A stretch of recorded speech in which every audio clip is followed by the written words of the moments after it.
నేను పార్టీ మారుతాను అని చెప్పేసి. So there is nothing like that. ఎక్కడ ఆ విధంగా ఎటువంటి లేదు. నేను ఆంధ్రప్రదేశ్లో రాజకీయం చేసినంత కాలము కూడా వైఎస్ఆర్ ఫ్యామిలీ వెంబడే ఉంటాము, వైఎస్ఆర్ కుటుంబంతోనే ఉంటాము. దిస్ ఈస్ ఇప్పటి నుంచి కాదు, మేము 35 సంవత్సరాల నుంచి కూడా ఆ ఫ్యామిలీ, ఆ కుటుంబం వెంబడే ఉన్నాము. ఎటువంటి పదవులు లేనప్పుడు ఉన్నాము, వాళ్ళ కష్టాల్లో ఉన్నప్పుడు ఉన్నాము, ఇబ్బందుల్లో ఉన్నప్పుడు ఉన్నాము. ఎల్లవెల్లా ఆ కుటుంబానికి తోడుగా ఉన్నాం. ఈరోజు వాళ్ళ కుటుంబంలో ఉన్న వాళ్ళే పక్కకు పోయినారు తప్ప మేము ఎక్కడికి పోలేదు.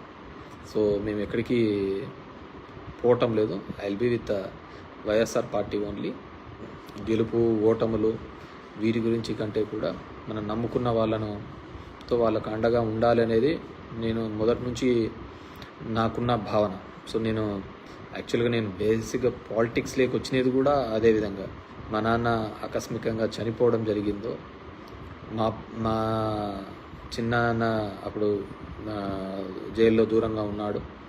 అలాంటి సందర్భంలోనే మా వర్గానికి, మా గుంపుకు ఎటువంటి హాని జరగకూడదు, ఉండకూడదు అనే ఉద్దేశంతోనే నేను తిమ్మంపల్లిలో కానీ, అప్పుడు రాజకీయంగా కానీ అక్కడే ఉండాల్సిన పరిస్థితి. లేకుంటే నేనేమేదో మోజుబడో లేకుంటే ఇంకో దాని మీద పడో నేనేమి రాజకీయాల్లోకి వచ్చినది కాదు. ఆ రోజు మా వర్గం కోసము, మా వాళ్ళ కోసము, మా మనుషుల కోసం, మమ్మల్ని నమ్ముకున్న వాళ్ళ కోసము నేను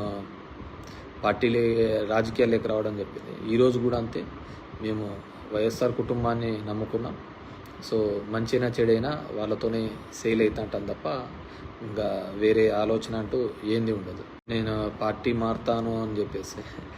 so there is nothing like that. ఎక్కడ ఆ విధంగా ఎటువంటి లేదు.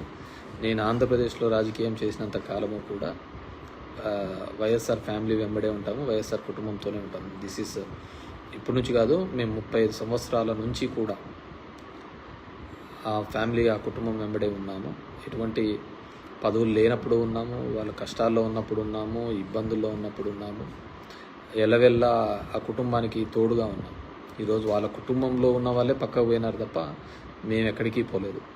సో మేము ఎక్కడికి పోవటం లేదు. I will be with YSR party only. గెలుపు ఓటములు వీటి గురించి కంటే కూడా మనం నమ్ముకున్న వాళ్ళకు అండగా ఉండాలి అనేది నేను మొదటి నుంచి నాకున్న భావన. సో నేను యాక్చువల్గా బేసిక్గా పాలిటిక్స్లోకి వచ్చినది కూడా అదే విధంగా. మా నాన్న ఆకస్మికంగా చనిపోవడం జరిగిందో, మా చిన్నాన్న అప్పుడు జైల్లో దూరంగా ఉన్నాడు. అలాంటి సందర్భంలోనే మా వర్గానికి, మా గుంపుకు ఎటువంటి హాని జరగకూడదు, ఉండకూడదు అనే ఉద్దేశంతోనే నేను తిమ్మంపల్లిలో కానీ, అప్పుడు రాజకీయంగా కానీ అక్కడే ఉండాల్సిన పరిస్థితి. లేకుంటే నేనేమేదో మోజుబడో లేకుంటే ఇంకో దాని మీద పడో నేనేమి రాజకీయాల్లోకి వచ్చినది కాదు. ఆ రోజు మా వర్గం కోసము, మా వాళ్ళ కోసము, మా మనుషుల కోసం, మమ్మల్ని నమ్ముకున్న వాళ్ళ కోసము నేను రాజకీయాల్లోకి రావడం చెప్పింది. ఈరోజు కూడా అంతే. మేము వైఎస్ఆర్ కుటుంబాన్ని నమ్ముకున్నాం. సో మంచినా చెడైనా వాళ్ళతోనే సేల్ అవుతుంటాం తప్ప ఇంకా వేరే ఆలోచన అంటూ ఏంది ఉండదు.